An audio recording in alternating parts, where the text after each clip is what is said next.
Hello दोस्तों, मैं Ravi Mishra commerce 2.0 में आपका स्वागत करता हूं इकोनॉमिक्स के एक नए वीडियो लेक्चर के साथ। ये इकोनॉमिक्स का लास्ट वीडियो है। वन शॉट रिवीजन जो इकोनॉमिक्स का ऑब्जेक्टिव का चल रहा है उसका ये लास्ट वीडियो है, जिसका नाम है balance of payment and exchange rate. इसमें दो चैप्टर हैं, एक यूनिट बनाया गया है, जिसके दो चैप्टर है, एक यूनिट बनाया गया है। इसका नाम है balance of payment and exchange rate. Exchange rate माने फॉरेन एक्सचेंज रेट। तो ये balance of payment and exchange rate का कंबाइंड ऑब्जेक्टिव है, जिसमें देखते हैं पहला क्वेश्चन क्या है। The component of balance of payment is are.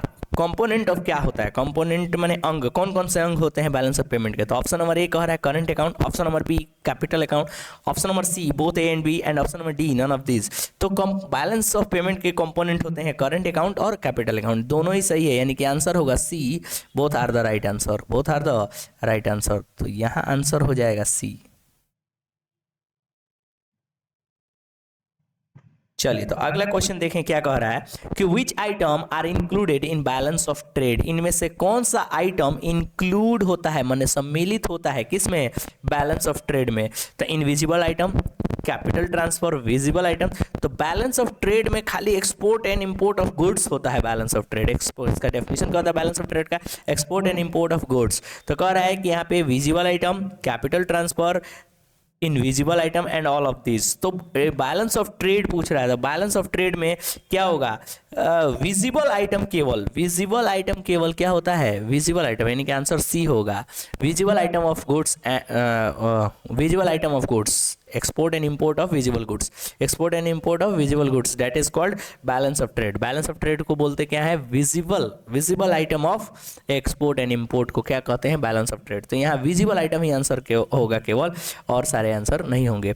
Balance of trade का डेफिनेशन ही कहता है कि visible item of import and export are called, export and import are called balance of trade. ये ध्यान रखेंगे। अगला क्वेश्चन कह रहा है What is balance of trade? Balance of trade क्या होता है? ऑप्शन नंबर ए कह रहा है capital transaction, option number B कह रहा है import and export of goods, option C कह रहा है total debit and credit, and D all of the export. तो मैं अभी ऊपर चर्चा कर ही रहा था कि बैलेंस ऑफ ट्रेड का डेफिनेशन ही होता है import and export of goods, यानी कि यहाँ answer C, sorry import and export of goods, answer B is the right answer, क्योंकि बैलेंस ऑफ ट्रेड का डेफिनेशन ही यही होता है import and export of goods, जो विजिबल होता है, गुड्स जो कि विजिबल होता है।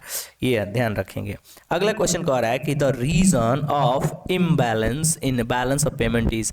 द रीजन ऑफ इम्बैलेंस, जो इम्बैलेंस हो जाता है in balance of payment is, क्यों इम्बैलेंस हो जाता है? Natural reasons, economic reasons, political reasons, and D all of this. तो यहाँ आंसर होगा डी ऑल ऑफ दिस, क्योंकि बैलेंस ऑफ पेमेंट का इम्बैलेंस होने के रीजन नेचुरल रीजन भी हो सकता है, इकोनॉमिक रीजन्स भी हो सकते हैं, पॉलिटिकल रीजन्स भी हो सकते हैं, एंड ऑल ऑफ दिस। अगला क्वेश्चन कह रहा है which one is a demerit of fix exchange rate. Demerit माने अवगुण क्या है फिक्स एक्सचेंज रेट सिस्टम का? तो कह रहा है option number A ignores national interest, option number B कह रहा है restricted movement of capital, restricted movement of capital, option C कह रहा है sudden fluctuation in exchange rate, sudden fluctuation in exchange rate, and D all of this. तो यहाँ आ जाएगा D all of this is the answer. अगला question देखें, कह रहा है कि which one is a merit of flexible exchange rate. Merit क्या है फ्लेक्सिबल एक्सचेंज रेट का? तो ऑप्शन नंबर ए कह रहा है simple system, option number B कह रहा है कंटिन्यूअस एडजस्टमेंट, ऑप्शन सी कह रहा है increase in capital formation, and option D कह रहा है बोथ ए एंड बी। तो यहाँ आंसर हो जाएगा both A and B is the right answer, क्योंकि एक्सचेंज रेट सिस्टम क्या होता है? सिंपल सिस्टम होता है और कंटिन्यूअस एडजस्टमेंट होता है। अगला क्वेश्चन देखेंगे, कह रहा है अगला क्वेश्चन कि which one is a demerit of flexible exchange rate. Actually जो books chapter wise topic wise पढ़े होंगे उनके लिए काफ़ी आसान होता होगा ये ऑब्जेक्टिव, थोड़ा सा मुश्किल उनके लिए जो चैप्टर्स नहीं पढ़े होंगे, थोड़ा सा उनको कनेक्ट नहीं कर पाते होंगे, लेकिन फिर भी ऑब्जेक्टिव्स को रिविजन करिएगा बार बार तो वो कनेक्ट होने लगेगा। जो चैप्टर पढ़ते होंगे उनको तो एक बार में ही कनेक्ट हो जाता होगा, क्योंकि सारी बातें चैप्टर्स में पढ़ाई जाती हैं। अगला क्वेश्चन कह रहा है कि which one is a demerit of flexible exchange rate system. Flexible exchange rate की डिमेरिट क्या है इनमें से एक? तो कह रहा है कि bad results of low rate, uncertainty, option number C कह रहा है instability in foreign exchange, and D all of the above. तो यहाँ आंसर होगा आपका D all of the above. Demerit इनमें से सभी है। Bad result of low rate, uncertainty होता है, अनिश्चितता कोई आ गई, इनस्टेबिलिटी इन फॉरेन एक्सचेंज हो गया। All the above is the right answer. अगला क्वेश्चन कह रहा है which one is a source of the demand of foreign exchange. इनमें से कौन फॉरेन एक्सचेंज का सोर्स है, डिमांड का, फॉरेन एक्सचेंज के सोर्स का डिमांड है। इनमें से कौन? Import of goods and service from abroad, investment is foreign nations, and option C gift scheme to foreign nations, and D all of this. तो यहां आपके लिए आंसर हो जाएगा डी ऑल ऑफ दिस, क्योंकि import of goods and service from abroad ये भी source है फॉरेन एक्सचेंज का। इन्वेस्टमेंट इज फॉरेन नेशन का, अगर आपके देश में कोई इन्वेस्टमेंट हो रहा है तो gift scheme of foreign nation, अगर कोई विदेशी कोई बिजनेस टाइकून आपको देश को क्या दे देता है, गिफ्ट दे देता है, तो भी फॉरेन एक्सचेंज का क्या हो गया, एक सोर्स हो गया। अगला कह रहा था, इसलिए आंसर ऑल ऑफ दीज होगा। अगला कह रहा है कि foreign exchange is determined by, foreign exchange determined होता है किस बेसिस पे डिटरमाइंड होता है? तो demand of foreign currency, supply of foreign currency, demand and supply in foreign exchange market, and D none of this. तो यहाँ हो जाएगा option C demand and supply, demand and supply in foreign exchange market. Option C is the right answer. और ध्यान रखेंगे कोई ऐसा point जो ऊपर वाले दोनों पॉइंट को अपने में कवर करता हो, जैसे ऊपर demand of foreign exchange, supply of foreign exchange, option C में कह रहा है demand and supply of foreign exchange, तो ये ऊपर दोनों वाले दोनों ऑप्शंस को अपने में मिला रहा है, तो मे बी वो दोनों तो होगा नहीं, ये आंसर होगा। तो ये ध्यान रखेंगे, ऑप्शन एलिमिनेशन में काम आता है। अगला क्वेश्चन कह रहा है कि the forms of foreign exchange market is, the forms of foreign exchange market is. तो पहला कह रहा है forms of foreign exchange market क्या कहता है? Option number A spot market, option number B forward market, option number C both and B, and option number D none of the above. तो यहां हो जाएगा option number C both and B. तो forms of foreign exchange market होता है spot market और forward market. आगे देखेंगे, exchange rate is of the following type. Exchange rate होता है कितने तरह का? Fix exchange rate, flexible exchange rate, both and B. तो both and B, fix exchange rate भी होता है एक्सचेंज रेट, और फ्लेक्सिबल एक्सचेंज रेट भी होता है एक्सचेंज रेट। आगे देखें, कह रहा है कि during Bretton Woods system most countries had, कह रहा है कि during Bretton Woods system, Bretton Woods समिति का गठन हुआ था 1944 में, जिसके तहत IMF आया था, Indian monetary system, world bank बना था, तो कह रहा है कि ब्रिटेन वुड्स सिस्टम के तहत most countries had fix exchange rate, pegged exchange rate, both and B, and D none of this. तो यहां आंसर हो जाएगा ए, फिक्स एक्सचेंज रेट पे काम करते थे ब्रिटेन वुड्स कमेटी के तहत। उसके बाद आया पैक्ड एक्सचेंज रेट। अगला क्वेश्चन कह रहा है कि fix exchange rate has following merits. Fix exchange rate के कौन से मेरिट होते हैं? Promote capital movement, prevents capital outflow, C prevent speculation, and D all of this. तो यहां आंसर हो जाएगा आपका डी ऑल ऑफ दिस, क्योंकि फिक्स एक्सचेंज रेट क्या करता है? प्रमोट करता है कैपिटल मूवमेंट्स को, प्रिवेंट्स करता है कैपिटल आउटफ्लो को, प्रिवेंट्स करता है स्पेकुलेशन माने अनुमान को प्रिवेंट करता है, मना करता है। अगला कह रहा है ब्रिटेन वुड्स कॉन्फ्रेंस ऑफ 1944। अभी मैं कह रहा था कि ब्रिटेन वुड्स कमेटी की स्थापना हुई थी 1944 में, स्टैब्लिश हुई थी, के तहत क्या क्या होता? तो इंटरनेशनल मॉनेटरी फॉर्म IMF, जिसको बोलते हैं IMF, international monetary fund, world bank, both A and B. कह रहा है ब्रिटेन वुड्स कॉन्फ्रेंस ऑफ 1944 1944 के तहत स्टैब्लिश्ड हुआ था क्या क्या? तो इंटरनेशनल मॉनेटरी फंड, IMF और वर्ल्ड बैंक दोनों की स्थापना हुई थी ब्रिटेन वुड्स कमेटी के तहत, जिसमें बहुत सारे देशों ने पार्टिसिपेट किया था। ऊपर मैंने चर्चा किया हुआ था, देखिए क्वेश्चन भी दे दिया है। तो यहाँ आंसर हो जाएगा आपका 14 का C is the right answer, both A and B. अगला कह रहा है कि demerits of flexible exchange rate are, demerits of flexible exchange rate. Demerit क्या है फ्लेक्सिबल एक्सचेंज रेट का? तो instability and uncertainty. Option number B कह रहा है इनकरेज स्पेकुलेशन, ऑप्शन सी कह रहा है discourage international trade and investment, and option D all of this. तो यहां हो जाएगा option D all of this, क्योंकि ये क्या करता है? इनस्टेबिलिटी एंड अनसर्टेनिटी रखता है, encourage speculation, discourage international trade and investment, all of this is the right answer. अगला कह रहा है, अगला क्वेश्चन कह रहा है, देखे जरा, who has defined balance of payment. कौन डिफाइंड करता है बैलेंस ऑफ पेमेंट को? Option number A Marshall, option number B Benham, option number C Keynes, option number D Cannan. तो यहां आंसर हो जाएगा ऑप्शन नंबर बी बेनहम। कह रहा है कि बैलेंस ऑफ पेमेंट को कौन डिफाइंड करता है? तो बेनहम दिया हुआ आंसर, बेनहम। अगला क्वेश्चन कह रहा है कि which of the following is included in capital account, इनमें से कौन इंक्लूडेड है कैपिटल अकाउंट में?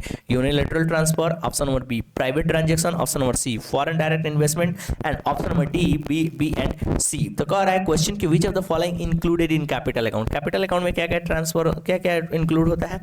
तो unilateral transfer, private transaction, foreign direct investment और डी कह रहा है बी एंड सी।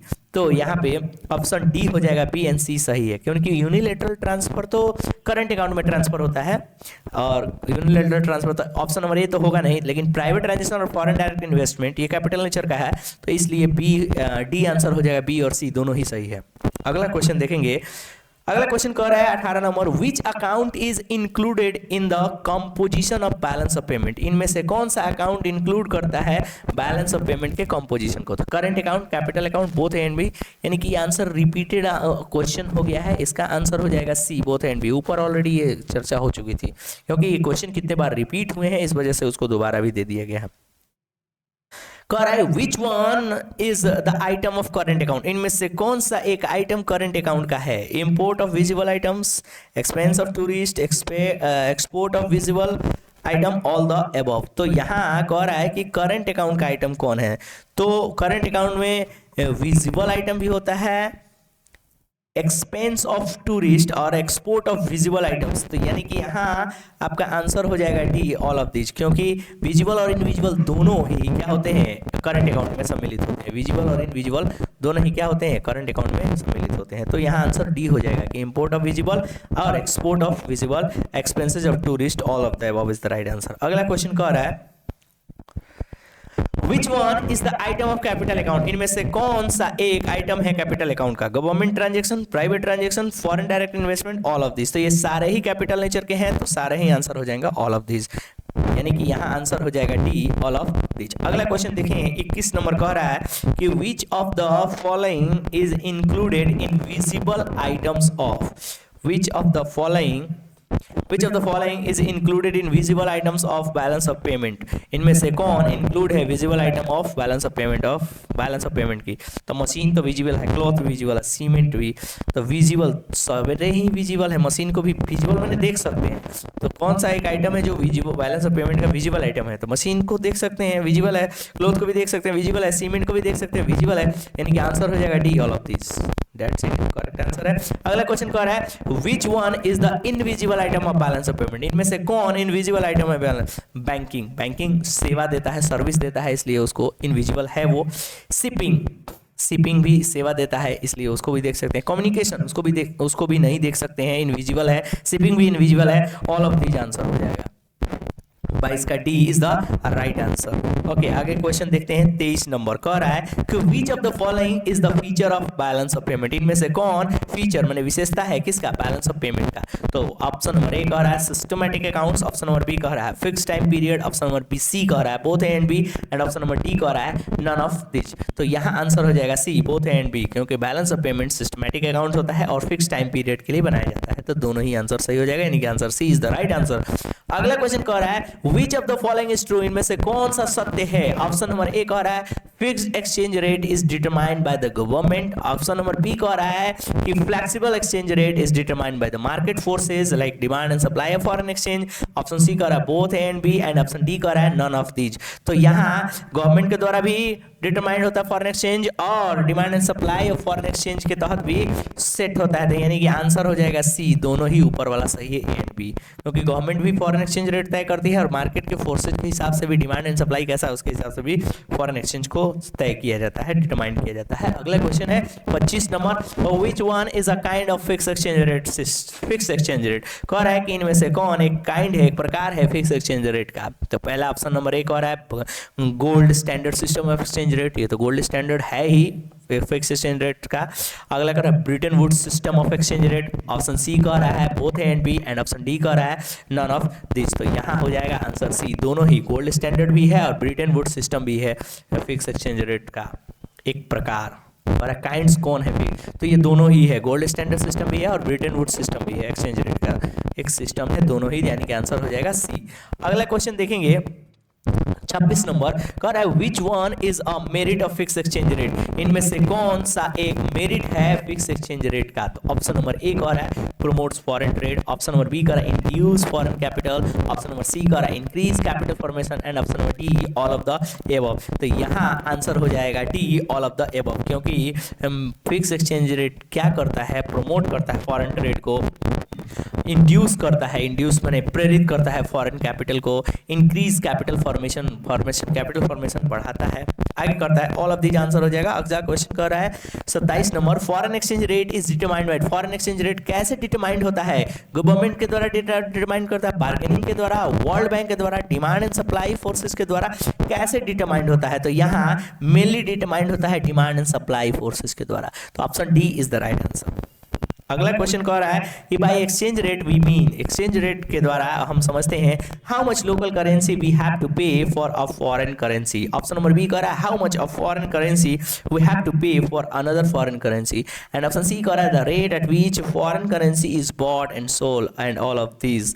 यहाँ 28 नंबर का आंसर हो जाएगा ऑल ऑफ दीज, क्योंकि सारे ही सही है। कि पहला ऑप्शन कह रहा है कि हाउ मच लोकल करेंसी, की लोकल करेंसी को फॉरेन करेंसी में कितने में बदलेंगे। दूसरा कह रहा है कि how much foreign currency we have to pay for another foreign currency, एक कंट्री के दूसरे एक कंट्री के करेंसी के दूसरे कंट्री की करेंसी से कैसे कितने में बदलेंगे, ये भी कहता है फॉरेन एक्सचेंज रेट। एंड सी कह रहा है the rate at which foreign exchange currency is bought and sold, एक रेट जितने में हम फॉरेन करेंसी को खरीदते और बेचते हैं उसको भी एक्सचेंज रेट कहते हैं। यानी कि ऑल ऑफ दिस सारे ही सही है।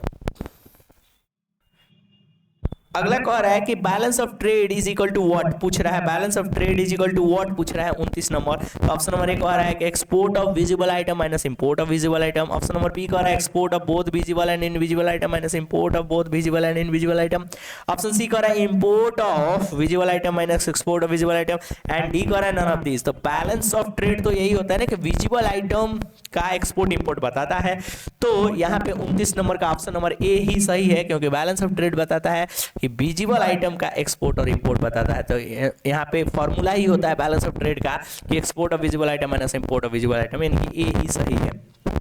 अगला क्वेश्चन देखिए 30 number which item are included in balance of payment, इनमें से कौन सा आइटम इंक्लूड होता है, सम्मिलित होता है बैलेंस ऑफ पेमेंट में। तो ऑप्शन नंबर ए कह रहा है visible item, option number B कह रहा है invisible item, and option number C कह रहा है capital transfer and all of this. तो बैलेंस ऑफ पेमेंट में सारे ही आइटम का रिकॉर्डिंग होता है, विजिबल, इनविजिबल और कैपिटल ट्रांसफर। एक यूनिलैटरल ट्रांसफर होता है वो भी रिकॉर्ड होता है बैलेंस ऑफ पेमेंट में, वो नहीं दिया क्योंकि 4 ही ऑप्शन रहते हैं इस वजह से। ये सारे ही इकोनॉमिक ट्रांजेक्शन है, सबको क्या कहा जाता है, economic transaction.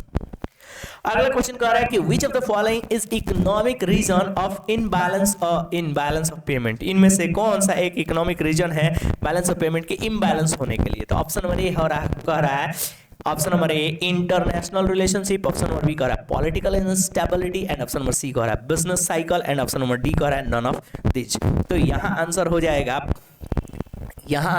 Option number C, business cycle की वजह से इम्बैलेंस होता है। बिजनेस साइकिल घूमते रहता है, कभी इम्बैलेंस हो सकता है बैलेंस ऑफ पेमेंट। आगे कह रहा है कि which of the following does not come in capital account, इनमें से कौन नहीं आता है कैपिटल अकाउंट में। Official transaction, option number A, option number B direct investment, option number C unilateral transfer, and option number D none of the above. तो कह रहा है कि इनमें से कौन नहीं आता है कैपिटल अकाउंट में। तो यूनिलैटरल ट्रांसफर तो नहीं आता है, डायरेक्ट इन्वेस्टमेंट आता है, ऑप्शन नंबर ए यहाँ पे मतलब कि कह रहा कि नहीं आता है। तो डायरेक्ट इन्वेस्टमेंट तो आता है, ऑफिशियल ट्रांजैक्शन भी आता है, यूनिलैटरल ट्रांसफर नहीं था, क्योंकि यूनिलैटरल ट्रांसफर करंट अकाउंट में जाता है। तो करंट अकाउंट में यूनिलैटरल ट्रांसफर जाता है, कैपिटल अकाउंट में नहीं जाता है। तो यही आंसर हो जाए, क्योंकि यहाँ पूछ रहा है नॉट, कौन नहीं जाता है कैपिटल अकाउंट में। तो ये रहा इकोनॉमिक्स का ये लास्ट चैप्टर का ऑब्जेक्टिव वन शॉट रिवीजन में। आप लोग बने रहिए कॉमर्स 2.0 के साथ, वीडियो को देखते रहिए और अपने दोस्तों में शेयर करें, लाइक करें, और thank you for watching this video.